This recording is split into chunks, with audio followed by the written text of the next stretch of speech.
अस्सलामुअलैकुम वरहमतुल्लाहि वबरकातुहू। प्यारे मोहतरम नाज़रीन, ईरान के सुप्रीम लीडर आया अली खामनई जब से शहीद हुए हैं तब से एक मुद्दा सोशल मीडिया पर खुद मुसलमानों के बीच में छिड़ा हुआ है, और वो ये है कि क्या सिया मुसलमान होते हैं? क्या सिया को हम शहीद कह सकते हैं? एक ग्रुप तो कह रहा है, मैं तो नहीं कहूँगा उनको शहीद, क्योंकि सिया मुसलमान नहीं होते, और वो कह रहा है कि सबको ऐसा ही होना चाहिए कि उनको शहीद ना बुलाया जाए। एक ग्रुप में कह रहा है कि मैं तो शहीद कहूँगा। मैंने कई लोगों से इस बात पर डिबेट भी करते हुए देखा है कि झगड़ में रहे हैं वो आपस में। बहुत अफसोस लोग होता है कि मुसलमान को जब छोटी छोटी चीज़ों से उलझते हुए देखकर, छोटी छोटी चीज़ों में बहस करते हुए देखकर, क्या हम मुसलमान सिर्फ इसीलिए पैदा हुए हैं कि इन छोटी छोटी चीज़ों में, बड़े बड़े मुद्दों को नज़रअंदाज करके छोटी छोटी चीज़ों में उलझ जाएं? मसलक के नाम पर, फ़िरक़ों में नाम पर हम इतने सख्त हो जाएं कि बड़े बड़े मसलों को हम नज़रअंदाज कर दें। अभी जो सिचुएशन चल रही है, सिचुएशन के हिसाब से अगर आप देखोगे क्या मौका है सिया सुन्नी इख्तलाफ करने का, हम इतनी भी अक्ल नहीं इस्तेमाल कर पा रहे हैं कि अपनी की इन हालात में अगर हम सिया सुन्नी करेंगे तो इसका फ़ायदा किसको पहुंचेगा? और जो लोग मुसलमानों को लड़ाना चाहते हैं उनको तो बहुत खुशी होगी। हम इतनी भी समझदारी से काम नहीं कर पा रहे हैं। ईरान पर इजराइल और अमेरिका ने जो हमला किया, होना ये चाहिए कि मुसलमान नहीं बल्कि हर इंसाफ पसंद इंसान वो खड़ा हो और ये कहे कि ये गलत है, क्योंकि इजराइल और अमेरिका ने जिस तरीके से ईरान को हमला किया है वो इंटरनेशनल लॉ में भी खिलाफ, इंसानियत के भी खिलाफ। 160 स्टूडेंट्स मारी गई, क्योंकि क्या कसूर था उनका? 160 स्टूडेंट्स, उनको घर वालों पर क्या गुजर रही होगी? इजराइल और अमेरिका जिस तरीके से पूरी दुनिया पर हरकतें करता है वो किसी से ढकी छुपी नहीं है तो इंटरनेशनल लॉ खिलाफ, ह्यूमन राइट्स के खिलाफ और जुल्म और ज़्यादती के खिलाफ, और हर इंसान के सामने आके खड़ा होना चाहिए। देखो, अगर बगैर कि हिंदू कौन है, मुसलमान कौन है, सिख कौन है, ईसाई कौन है, ईरान की जगह अगर कोई मुल्क भी होता और सपोज कीजिए कि वहाँ हिंदू होते, हमारे भाई हिंदू भाई या कोई सिख भाई, अगर जुल्म होता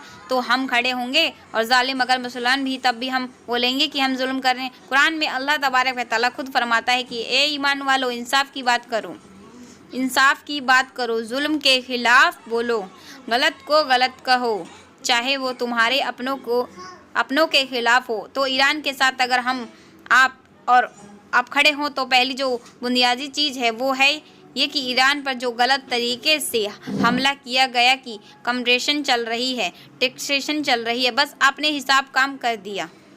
इस जुल्म के खिलाफ हमें खड़े होने की ज़रूरत है। ये देखें बगैर कि कौन सा सिया है कौन से सुन्नी है। और एक बात और मैं आपको बोलना चाहती हूँ, किताबों में क्या लिखा हुआ है, पुराने उलमा के बयानात क्या थे उसको छोड़ दो, करंट सिचुएशन को सामने रखकर अगर आप करेंगे तो अगर आपको समझ आएगा कि करेक्ट सिचुएशन के सामने रख के आप सोचोगे कि आपके किस कदम के नुकसान किसको होगा और फ़ायदा किसको होगा, बहुत इजीली आपको समझ आ जाएगा कि फ़ायदा किसको होगा, नुकसान किसको होगा। बहुत सारी ताकतें, बहुत सारे लोग तो यही चाहते हैं कि हिंदुस्तान में जो मौजूद मुसलमान हैं वो लड़ें आपस में, फ़िरका कहलें, एक दूसरे को काफिर बनाएं।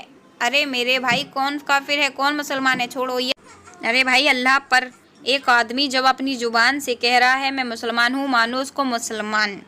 बाकी आपको लग रहा है कोई कमी है तो अल्लाह से दुआ करो भाई। और ये दो ग्रुप हैं, एक कह रहा है कि नहीं उनको शहीद नहीं कहना चाहिए, मैं ये कहना चाहती हूँ कि आपको नहीं कहना, शहीद मत कहो भाई, आपको शहीद कहना है कहो, आपको कुछ नहीं कहना बोलना, आप साइलेंट रहो। लेकिन इस झगड़े को विषय को बना रहे हो आप, इसको लड़ाई को मुद्दा क्यों बना रहे हो आप, बहस का मुद्दा क्यों बना रहे हो? ये वक्त वो है कि हमें ईरान के साथ या ईरान के जगह कोई भी हो, मजलूम के साथ खड़े होने की ज़रूरत होती है। और मजलूम के साथ जब कोई खड़ा हुआ हो जाता है तो ये नहीं देखा जाता कि वो किस धर्म का है। इसलिए ज़रूरत की इस बात की है कि सियाओं के सिया हज़रात के साथ हम खड़े हैं। इस जुल्म उनके कंधे से कंधा मिलाकर खड़े हैं। हमारे मुल्क के पुलिस भी यही कह रहे हैं। और मैं आपको एक बात और बोलना चाहती हूँ, अल्लाह के नबी सल्लल्लाहु अलैहि वसल्लम की क़यामत की निशानियों में से एक निशानी ये भी बयान फरमाई है, मुसलमानों की तादाद बहुत ज़्यादा होगी,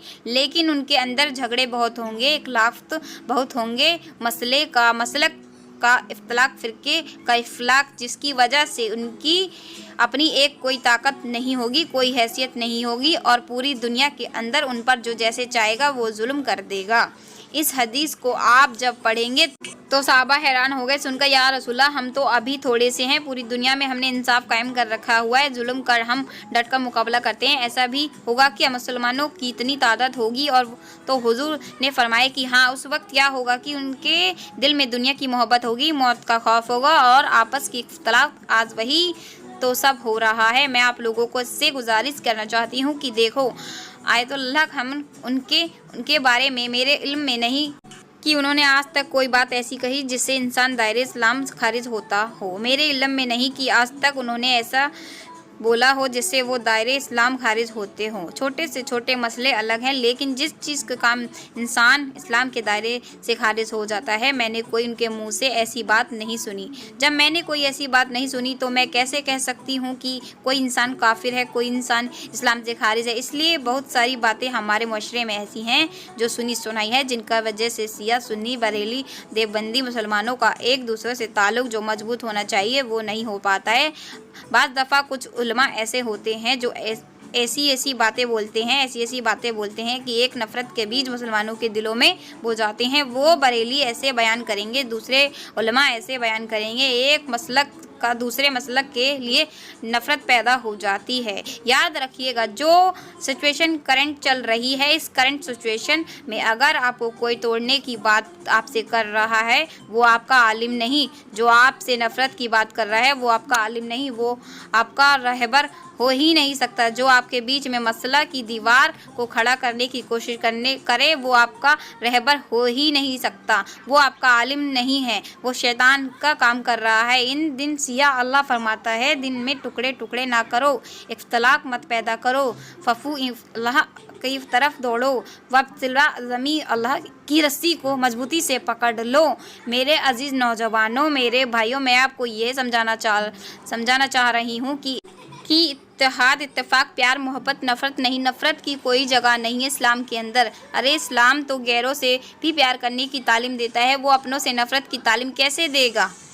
हाँ, इस्लाम कहता है कि गुनाह से नफ़रत करो, गुनहगार से नफ़रत ना करो। आपको लग रहा है कि कोई ख़राब दुआ करो, उसके लिए अल्लाह से प्यार मोहब्बत से उसी समझाने की कोशिश करो, लेकिन आप नफ़रत के बीज बोलो, अपने दिलों के नफ़रत पाल लो। इसलिए याद रखो, जो ये करंट सिचुएशन चल रही है, इस सिचुएशन में जो आपको मसलक के नाम पर तोड़ें, पार्टी के नाम पर तोड़ें, बिरादरी के नाम पर आपके बीच में इख्तिलाफ पैदा करे, वो आपका खैर का नहीं। समझ जाओ, ये कोई शैतान के बहकावे में आया हुआ शख्स है जो आपको आज के हालात में आपको और नुकसान पहुंचाने की कोशिश कर रहा है। इसलिए आया खाम को आप शहीद कहना चाहें कह सकते हैं, आप नहीं कहना चाहें नहीं कहिए। मैं आप तो यही कहूँगी कि मैंने उनकी ज़ुबान से कोई कलमा कुफ्र अभी तक नहीं सुना, कोई बात ऐसी नहीं सुनी। किताबों में क्या लिखा हुआ है उसको छोड़ो, वरना बरेलियों की किताबों में बहुत कुछ लिखा हुआ है, देवबंदियों की किताबों में बहुत कुछ लिखा हुआ है। उन किताबों को बुनियाद बनाकर अगर आप सबको चुन के देखोगे तो फिर हो गया काम। किताबों में क्या लिखा हुआ है छोड़ दो। अल्लाह हदीस की किताबों में, सियाओं की, सुन्नियों की किताबों में तो इंसान की लिखी हुई किताबें खता हो जाती हैं, गलती हो जाती है। कोई वही थोड़ी है, कोई कुरान थोड़ी है कि वह गलतियां से महफूज रहेगा। मेरे अजीज़ भाइयों, शायद मेरी ये बातें आपके दिल में उतर जाएं। बहुत तकलीफ़ होती है कि इसी सिचुएशन में भी झगड़ना, लड़ना, मसलक को इत्तफाक की बुनियाद बनाना। अल्लाह हम सब की हिफाजत फरमाए, मोहब्बत फैलाए, नफ़रतों को ख़त्म कीजिए। एक मुसलमान दूसरे मुसलमान का भाई है, काम ख़त्म। और एक इंसान दूसरे इंसान से उसका इंसानियत का रिश्ता है। किसी इंसान पर जुल्म हो, एक मुसलमान एक इंसान खामोश रहे, पॉसिबल नहीं है। इसलिए इंसानों को चाहिए कि वो जुल्म के ख़िलाफ़ मुताहिद होकर आवाज़ बुलंद करें। मेरी ये बातें आपको समझ आई होंगी। इस वीडियो को शेयर करें। ملتے ہیں آپ کو نیکسٹ ویڈیو میں، جب تک کے لیے السلام علیکم ورحمۃ اللہ وبرکاتہ۔